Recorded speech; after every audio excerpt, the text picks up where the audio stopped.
So, well, we're back live at 7, 8 minutes after 10. And the next issue that we're gonna hear about are pollinators. And we have Steve Danielle. Dwynell. Yeah. And are you? Yeah, my name's Brooke Decker. Yeah, with the agency. And yeah, you folks can sit right up to the table, and Brian, Senator Collmore will be, Campion will be right along. Collmore's already here. Yeah, I try to be functional. You are. We'll have to scold him again. Yeah, and so Brooke, you haven't been in before. No, I have So not. we'll introduce ourselves. So, Excellent. you can put a name on this. I'm Brian Collmore, representing the Rutland District. Excellent. Irene Meyer, representing Chittenden North, Las Fairfax. All right. I'm Rich Weston. I'm the senator from Lamoille. This is Brian Campion, and he's from Bennington. There he is. Brian. Yeah. Good to see you. We're old friends. I already did. And I'm Bobby Starr from Orleans. So we're, geographically pretty well spread out. Yeah. And so welcome to the committee.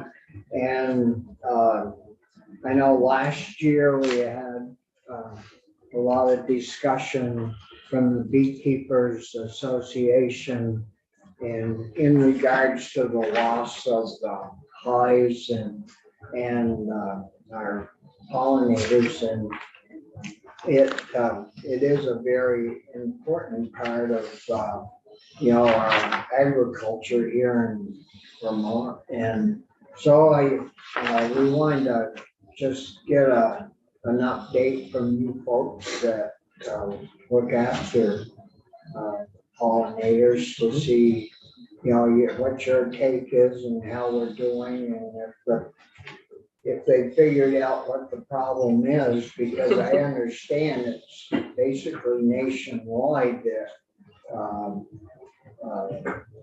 bee associations or pollinator people are having a hard time with their bees. So Steve, I'll turn it over to you. Thank you, Senator. Yeah, Steve Dwynell, Director of Farm for the Vermont Agency of Agricultural Food and Markets. And with me today is Brooke Decker, who is our pollinator health specialist and state apiarist. And also, she probably won't tell you about this, but she's also the vice president of the Apiary Inspectors of America. Oh, Wow. So she has a national Congratulations. perspective. That is too. great. So Yeah. you can speak a little To bit. some. Yeah. To some. Yeah. Yeah. So we're plugged in at the national level too. And so we wanted to, we're here to answer your questions. And basically there are 4 things we want to bring you up to speed on. One is what's happening with the apiary industry in Vermont right now. Efforts that we have underway, or they're already underway, for apiary education and training, which was a charge that was given to the agency. The development of a pollinator health benchmark survey, which was another charge given to the agency. And then the efforts of the Ag Innovation Board, Agriculture Innovation Board, which is dealing with the neonic issue. Yeah. So what I'd like to do, obviously we'll pleasure the committee, whatever questions you have, but have Brooke sort of present the information on those first 3 items, and then I can talk about AID. Great. Sure, that'd be good. Yeah, we'll go in that order then? Yeah, sure. Yeah. Yeah, so I have I prepared a lot of stuff. So, Whatever order you want. okay, yeah. I Yeah. just, if I start, feel free to steer me back if I'm going off of the subject, but basically, like Steve said, what I'm here to talk about today, and I can dive deep into whatever you want. A lot of my role with the administering the apiary program is, regulating the health of honeybees through the statute there. And then part of that is a lot of education and outreach. So I work really closely with the Vermont Beekeepers Association, and then just one-on-one with beekeepers or bee clubs throughout the state. And then this benchmark, that was part of neonic legislation that kind of kicked the Right. stuff over to the AIB.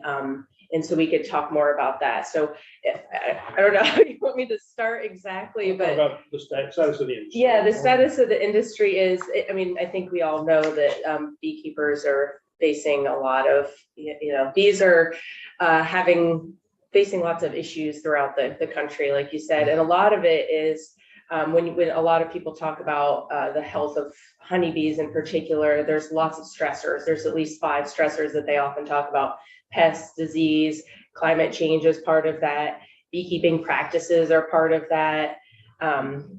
Genetic weaknesses, pesticides are part of that. And then nutrition is part of it. So all these factors are always contributing to health of honeybees.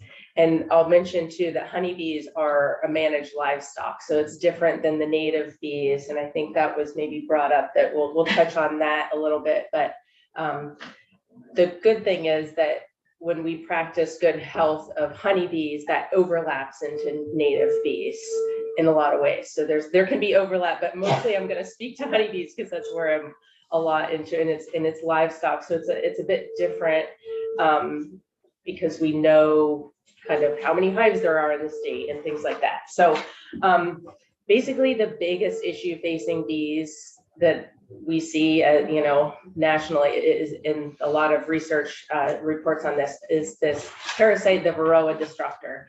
So it's the Varroa mite, and the legislation that we've had recently talks a lot about that. That's why we have a required mite mitigation plan that beekeepers are supposed to have. And so there's a lot of focus within the state to manage healthy honeybees, to mitigate this Varroa mite. That's the biggest issue.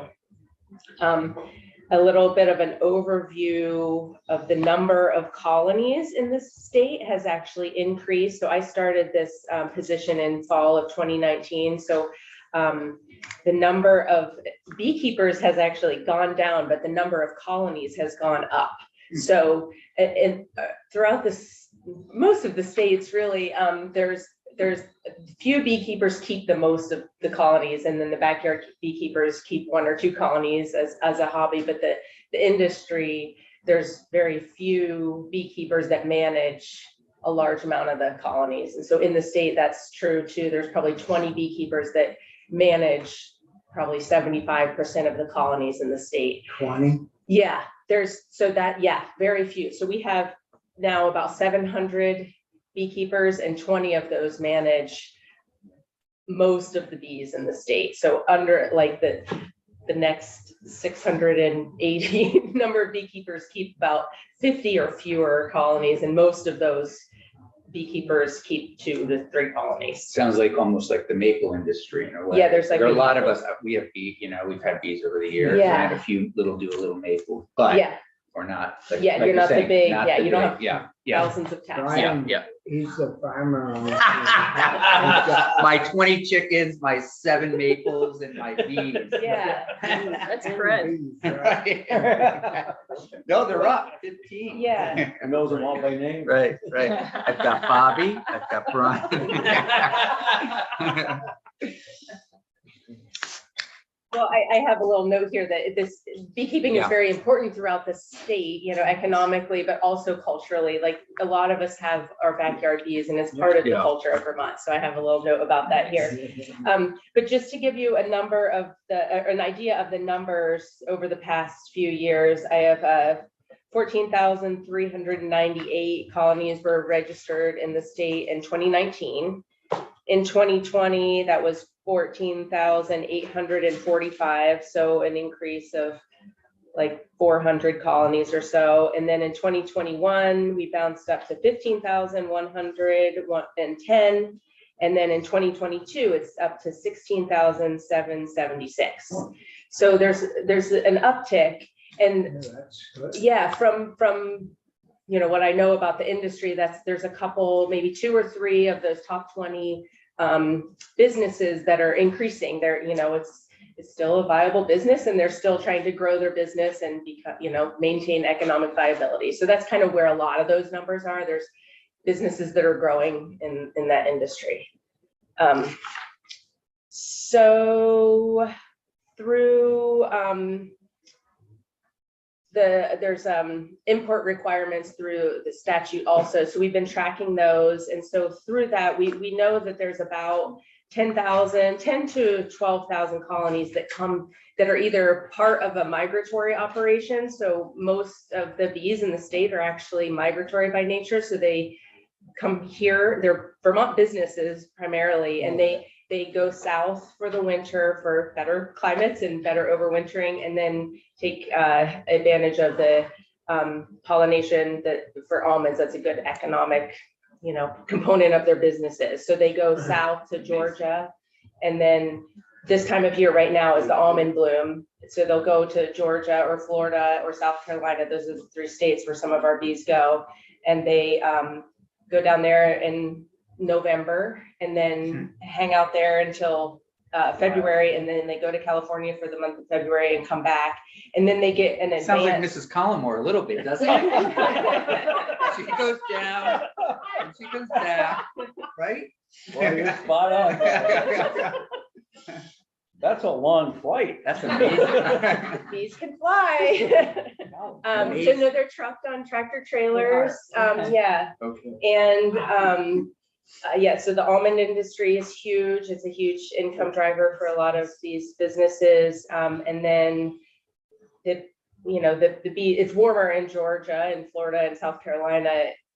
By March, when the bees come back, beekeepers are able to split their colonies and grow. It's like having a greenhouse or something. You get an advance on the season, and then they come back into Vermont in May, usually late April, early May, kind of depending on the weather, and then spend summers here because we have great honey. We have great floral resources. We have some of the best honey supposedly in the country. So that's kind of like an overview of the Vermont industry. So do they, I don't know if you track this, but do bees travel well? I mean, do they lose many in travel, or are they pretty? Yeah, I mean, I think they've dialed it in. You travel, you load the bees at night when they're not flying. So they're in their hives, and then you load them up on nets. And I think they drive, I don't know a lot about the, migratory business exactly. I haven't, I would love to. I want to go to California someday and see the almond bloom and see.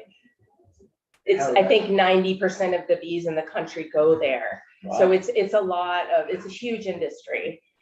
So I don't know a lot about that. I know that when the bees come back, their almond nectar is very healthy, and so they're usually booming and they're really robust. So they get this advance, they're growing on a lot. Do we have many that try to winter their colonies here, or? Some do, I think. So if there's about 12,000 of the 16,000, so that would be about 4,000 probably stay here. Because I think that's who we were hearing from, like last year, the year before, the ones that keep their bees home during the off season. Yeah, They were. and this is where, sorry to interrupt, I'm sorry, I just get so excited, so please. This is where I think climate change can play a role in overwintering of bees, and I'll talk more about that we're going to track this overwintering, which would capture the survival rate of the Vermont bees. When the temperatures fluctuate a lot, that's really hard on the bees, because they're when the temperature's just right, they go into torpor, and they're not expending any energy, and they're just kind of hanging tight. But when we have a 44-degree day, they'll go flying, and they're eating more honey. And then, sometimes if the temperature drops quickly, they'll freeze while they're out of their cluster, so they stay in a cluster. So this fluctuation is really hard on them. They didn't take off and go out last week. Right. Yeah, right. That was rough. But if it was cold and steady like And that, stay there. yeah, they're It's able better. to, adapt.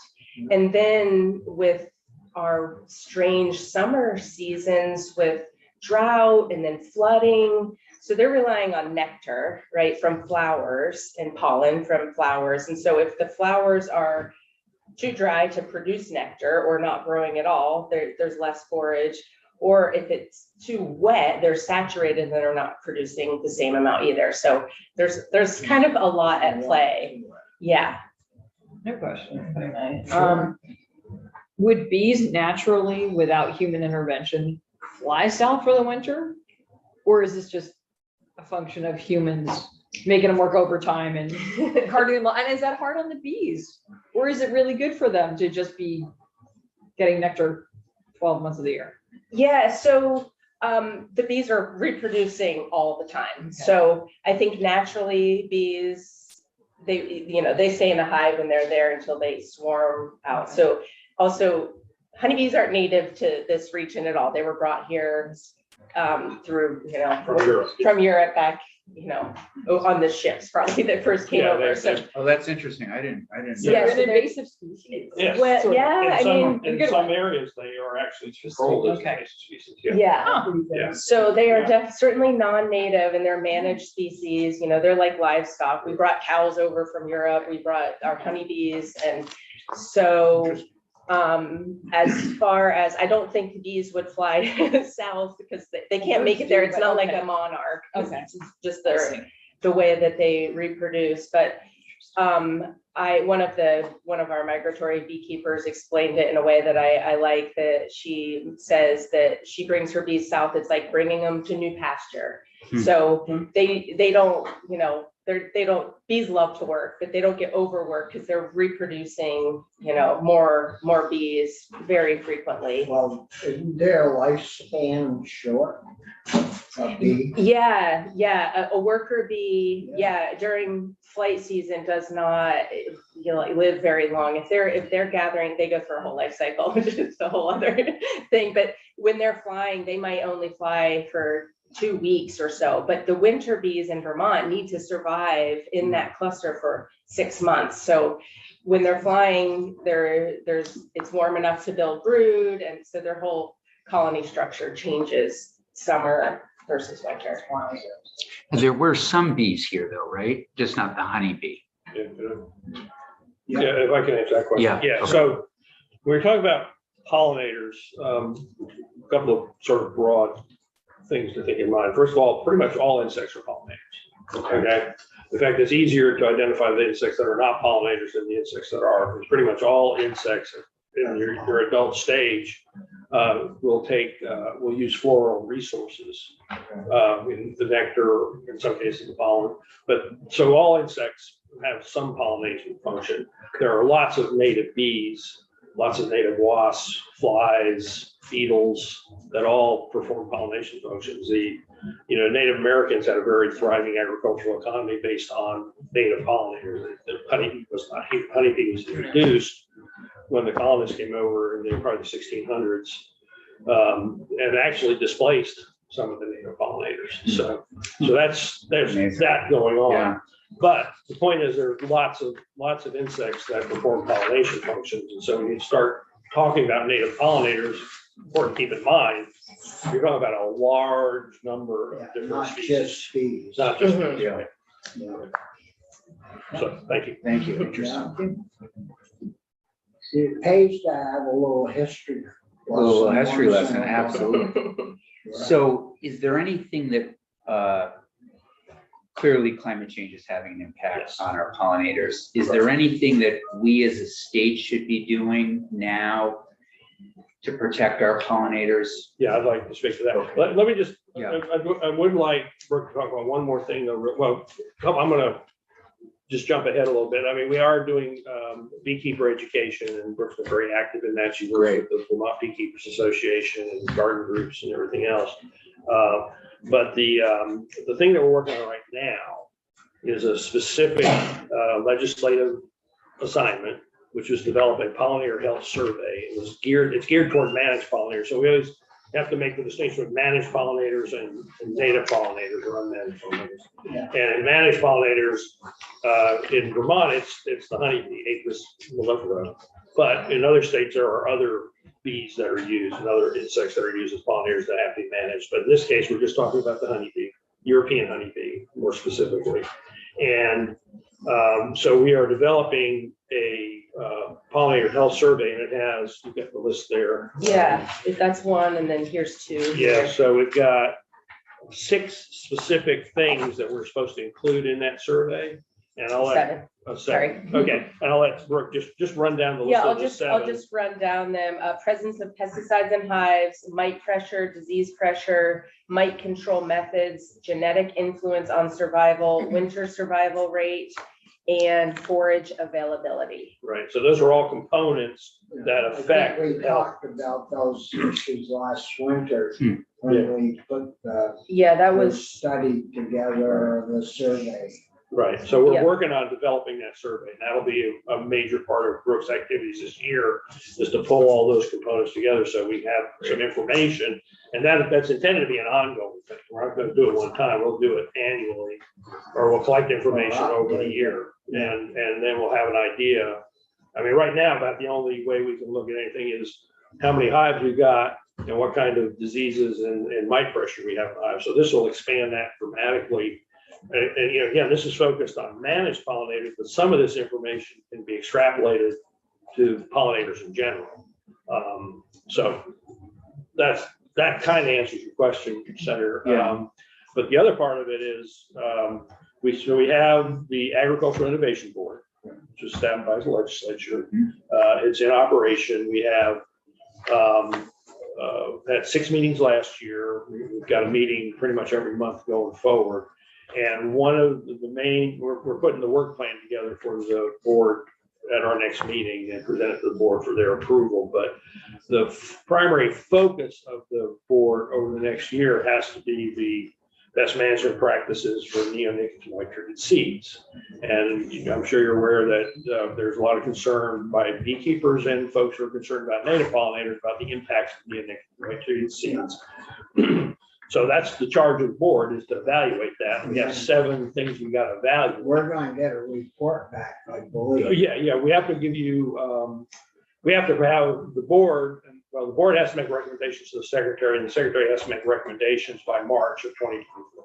Yeah. And we have to provide it to the committees before it's ever published as a proposed bill. Yeah, so there'll be, and you know, at any point that you want a report from us on what the board's doing, you know, we'll come tell you. You know, we have the boards are all open to the public, the minutes are published, the meetings are all available on Zoom, people will watch, they're recorded. But at any point, I'll be glad to come in and give you as much detail as you want about what we're doing. Thank you, Mr. Chair. Can you remind me, Steve, how many people are on that board? I should know. 13. Okay, I thought it was 12. Pretty good crew. Yeah, Yeah, and I'm sorry, I didn't bring the list. And I don't No, that's okay. remember it. I think we did have 12 and then we added one more, yeah. one to make it, Break the tie. Yeah. if there was. Hopefully they'll I'll be unanimous, work well enough together so it can, just like us. yeah, just like us. I'm glad you brought that up. So anyway, Senator, what I just the list of 7 things that the board's going to have to consider, and the information that you have to consider: establishment of threshold levels for pest pressure prior to use, the availability of non-treated seeds to the industry, the economic impact from crop loss when the treated article seeds are not used, the relative toxicities of the different neonicotinoid treated seeds, the surveillance and monitoring techniques for in-field pest pressure, ways to reduce pest harborage, and criteria for a system of approval of the tree target. So there's a lot of information that we're going to have to gather and present to the board. And, you know, with their areas of expertise, they'll have some of that information too, they can bring to the other members, and then we'll have a discussion. We'll make Well, sure. I mean, I don't know how many years we've been at this, but we, as a committee, we tried doing some of this stuff. And, you know, we just had too many things going on Yeah, to really absolutely. do that. And we had a little bit of a fight to get it to this board to do it. Mhm. Because some members of the legislature wanted us to do it. Well, we aren't equipped to do this kind of work. So I mean, you've got people from the university on there and, I mean, that's a well-rounded, group. It is. It would have been nice if could you send that list to Linda, Sure. who's on the board? Yeah, absolutely. We got 3 new members, Okay. Brian and I have been through this, couple of 3 rounds, I'd Yeah. say. 8 years. And so if you could send the list, because the members would, I'm sure would like to Great. see that. Yeah, I'm not sure how it fits into your work plan, but you know, at any point you want me to come back and tell you where the board's at, you know, what information they're considering, I'd be glad to do that. Well, as long as you remember when you gotta get the report. Oh, I remember.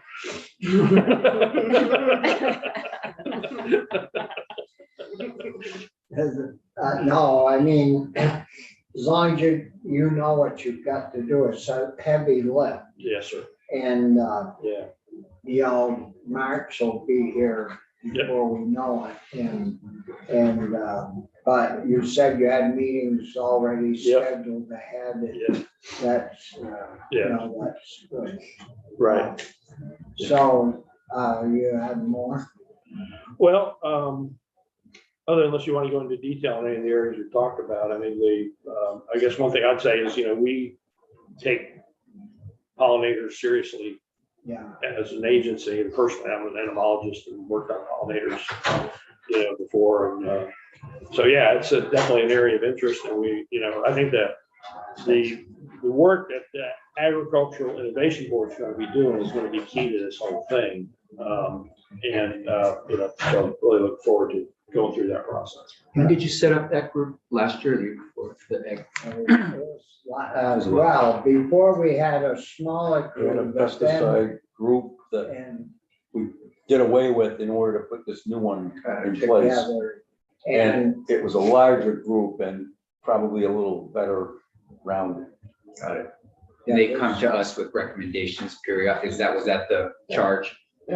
well, first they're gonna come with their report. Yeah, right. And then, you know, once they get that done, we may be gone before they figure out a correction plan to any problems, but either late this year or early next year. Thank you very much. I mean, I would expect they would come forth with some recommendations. Got it. Yeah. So that's helpful to know. So we can say that the work is happening. We'll get some kind of recommendation. I and then think we the can act on it. secretary gets the report first. Okay. Right. There are some specific timelines in the legislation of when things have to be presented to the committees. One question I have for you, Senator, and just because of my unfamiliarity with how your committee works, is there an opportunity to make a report to the committee like in the fall? Or I mean, obviously it's not in session anymore, but is there? I don't know. If it was something urgent that you felt that we needed to get geared up for Okay. early in January, you know, yes, we can have a meeting anytime we want, Okay. but we, you know, like we have summer meetings or fall meetings. Okay. And if we probably either try to coordinate that on the day that we were gonna be here Okay. for something else, or we can always do it on Zoom. Okay. You know, because we're pretty scattered. Mhm.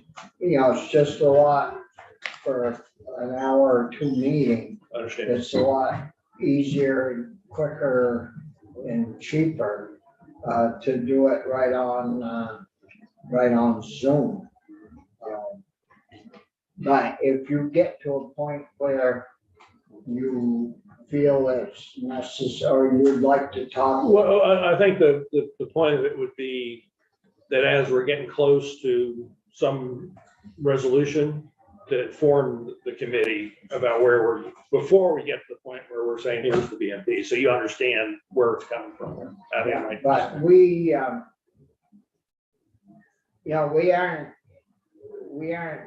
like looking over your shoulder every minute. Mhm. We want you to do what you think and the 13 members think is the best that you can do. Mhm. And then we'll, you know, we'll evaluate that as a committee once you're done. We don't want to influence, you know, your direction. Mhm.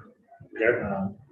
That, you know, that it's very, this is a, you know, very important issue and we want it, I think the board, if you look at it, it's pretty neutrally designed, you know, from the whole circle of candidates, so that we'll get a, you know, a good straight answer to the issues that it was last year, the guy was pretty upset about. Yeah. About losing a lot of his bees and, you know, we've always taken this, you know, serious. Yeah. Okay. Other questions? Thank you, Mr. Chair. So I know yesterday, I think it was yesterday, we talked about drift and I asked about the innovations in the manufacturing world. I assume the same thing is true about the treated seeds that, you know, at one point we had a certain amount of the pesticide applied. And I'm sure they're very well aware, I'm sure, of the negative impacts it could have. So they don't want to do anything wrong. They want to make a good product that still takes care of the seed, but I assume the same sort of process is always in play in terms of differences Yeah. and improvements. Right, the biggest improvement I'm aware of that's happened in the last few years is a change in the way that the materials are adhered to the seed. So that one of the biggest problems they had early on was dust Right. from the seed, you know, escaping from the seed, drifting and causing problems, or accumulating on the seed planting equipment and actually becoming a source of toxicity itself.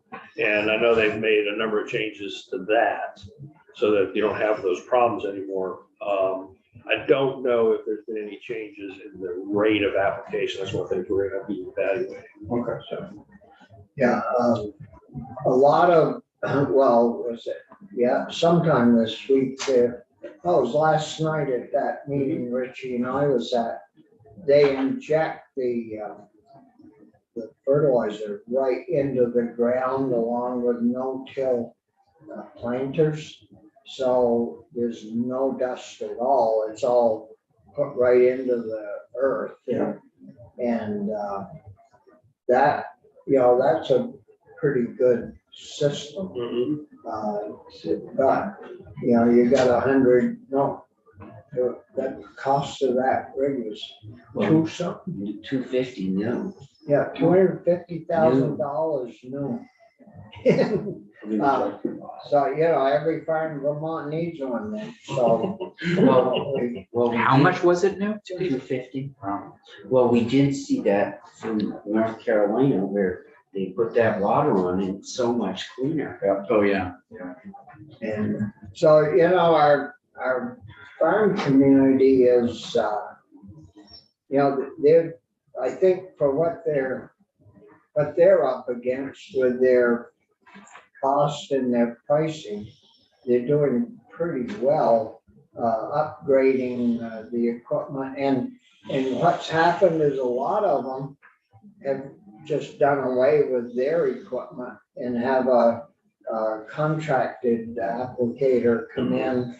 And then we heard about that. Everybody wants them the same day because it's gonna rain tomorrow. And, you know, they're running 20, 24 hours a day with these commercial planters to get the work done. Yeah. So, so there are other issues that you want to bring before the committee in regards to? Yeah, we were like, this is the information that we thought would be responsive to the questions. So just if you have any other questions. Yeah, just a general one, maybe Brooke can answer. It seems like things are good. We continue to have growth in the a number of colonies. You know, sometimes we hear testimony on the other side that there was a crisis and that we were losing bees, but it seems as though things are in pretty good shape. Well, I'll just, and Brooke and that Go too. ahead. But I think Brooke's activities are coming. Okay. You know, I think- However we're doing it. Yeah, I think by Brooke doing what she's doing, which is working with the beekeepers, educating the beekeepers. You know, like Brooke said, the biggest issue right now for beekeepers is the mite. Is this for all mite? It makes a huge difference. I don't know if you've seen pictures of this thing. Oh, yeah. Yeah, I mean, it's like having a dinner plate parasite on your body. It's huge compared to the bees, and it transmits diseases. It does all kinds of terrible things. So by Brooke and the beekeepers themselves working to control the mite, that has a very positive impact on the bee health and their ability to make money. Can it get in the hive? The parasite? Yeah. Yes, it reproduces in the honeybee brood as well. So it's Oh. reproducing while the honeybees are reproducing and multiplying just like insects do. Yeah. So it's in the hive. Is there some kind of correction to do away with that, or is it costly? I mean, I don't know much about bees. Yeah. That's a lot of the education I do with beekeepers is about mite mitigation. So there's miticides you can use, you know, we talk IPM, so you monitor to see how many mites per 100 bees that you have. And then there's economic thresholds. So if there's 3 or more mites per 100 bees, then you need to do some kind of mitigation to knock the number of mites down. So there's different labeled miticides that you can use. You can do other techniques management wise, but we really recommend, you know, following, you know, miticide protocols for that. Yeah. And do you teach that, or? Yes, and I when I am doing a health inspection, I do that monitoring for beekeepers as part of the inspection. And then I have pamphlets of different methods of mitigation, basically. In moving the bees around the country and to one area of California, how much does that spread disease within the bees? So I guess there's potential for disease spread, but basically all the bees have all the diseases anyway. There's not one disease that might start there that then would spread. There's new mites and diseases on the horizon, right, that could potentially start. There's like there's potential that they could if there was like one that wasn't spread throughout. But basically all the pests and diseases that we have in Vermont are all over the country and into Canada. Is that, So has that been exacerbated because we're moving bees around the country, or? I think some of it possibly, I don't know. I mean, the Varroa mite came here. I don't know its exact channel of coming here. I think it was, we're a world market. I mean, Well, things move on ships. yeah, the other answer to that is that there are bee inspection protocols between states. So Right. So like the bees that go from here to California get inspected. Okay. And diseased bees aren't allowed in. Right. Yeah. And vice versa. So Brooke inspects bees So- when they come in. So when Make sure they that- come home, they have to be inspected? They don't all have to be inspected. They have to be inspected before they're sold in the state. Right. So we inspect before they leave. So South Carolina, every state basically requires an inspection before they get to the other state. So I'm getting a health inspection from Georgia, South Carolina, or anywhere bees are coming into Vermont. It's not in statute that we inspect every, shipment of bees that comes in, but I do end up, the migratory operations are generally the operations that are selling bees because they've built up their colonies and they're supplying the Vermont beekeeper. So Though they generally get inspected at that point anyway, but then before they leave to go south, they're getting inspected. So Yeah. the folks that are moving a lot get inspected a lot.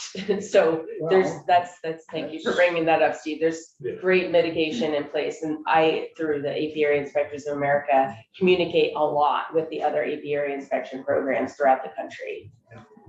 And the other thing to keep in mind about bees, like Brooke said several times, bees are livestock. They're managed livestock. They have the same problems any managed livestock have. The beekeepers or livestock managers, they have similar problems all the other livestock managers in agriculture. So that's the approach we take. Is we want to work with them so that they have a successful livestock operation. Sure. You know, so all those factors go into play. did you do the same type of work in Florida or?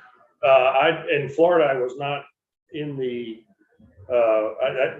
apiary inspection wasn't in my area of responsibility. I worked very closely with the apiary managers because we were working on, and this is another topic we haven't brought up yet, I think called a managed pollinator protection plan. So whenever, because beekeeping and crop production are, interact, and there are always issues coming up. We nationally, a lot of states have developed what's called a managed pollinator protection plan, and I was heavily involved with developing managed pollinator protection plan for Florida and on a national level with some other organizations. But so that's one of the things we're going to do here too, is we'll develop a managed pollinator protection plan, which is essentially a way for the two industries to communicate and work together, because we want both of them to thrive, and there shouldn't be any conflict, and we need to resolve any conflicts. And that's how you do it through the managed pollinator. So we're going to be developing that, and Brooke's been involved with that. She's aware of how that works in other states, so it should be a pretty easy, not easy, but we should be able to do it here in Vermont too.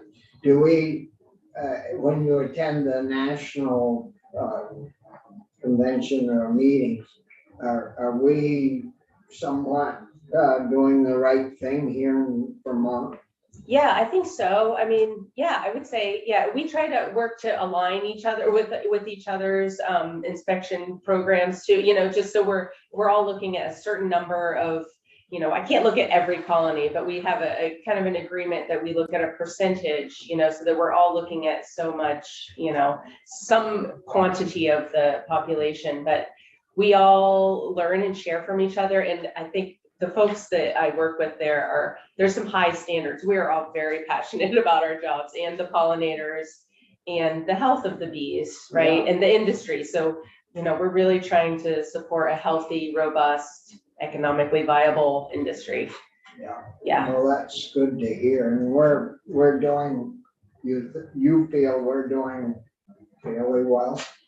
Yeah, I mean, as far as covering all the aspects of, yeah, I do. I think our laws are good, that we can, do certain things within the state to manage within the state. And then these new benchmarks I think they're going to give us a lot of information that will help us understand some other components that we haven't been, required to monitor before. So I'm looking forward to kind of overlaying all those aspects into a big report. Yeah. Well, And that's in the fall, that's when we get that, did you say? no, No. That's a separate, we annually have to do it. So that was Okay. part of Act 145 that Okay. was enacted just in July of last year. So we started some, testing out some different protocols Okay. for monitoring last year, and it'll be an ongoing thing. So I picture it could be something that we report Yeah, there's at some nothing, the point. statute doesn't specify a reporting date, so Okay. it's really up to you guys. Yeah. When you want to report. yeah, and you know what? I mean, I'm sure the same thing happens across the street that happens here. You get busy, and, you might need a few more days to put the finishing touches on a report or, and we do the same thing. I mean, we set up a law that we have to report back on a special committee assignment. And sometimes we have to ask for an extra week or 2 weeks. And so if you do run into that in March there and you need a week or two more to really wrap it up in good shape, Okay. I'd rather have you take the week or two extra than to send something to us that quite all done well. So anything else? Well, thanks for all you do. Yeah, thanks. Good meeting you. Good to see you. Yeah. It sounds like we're on the right track. We'll keep our eye on it. And, Yeah. anytime you have questions, just let us know. Thank you. Yeah, very good. Well, thank you very much and have a good weekend. All right, thank you. Thank you very much. So I think we talked ourselves right out of the job. That's bad. No severance pay or No.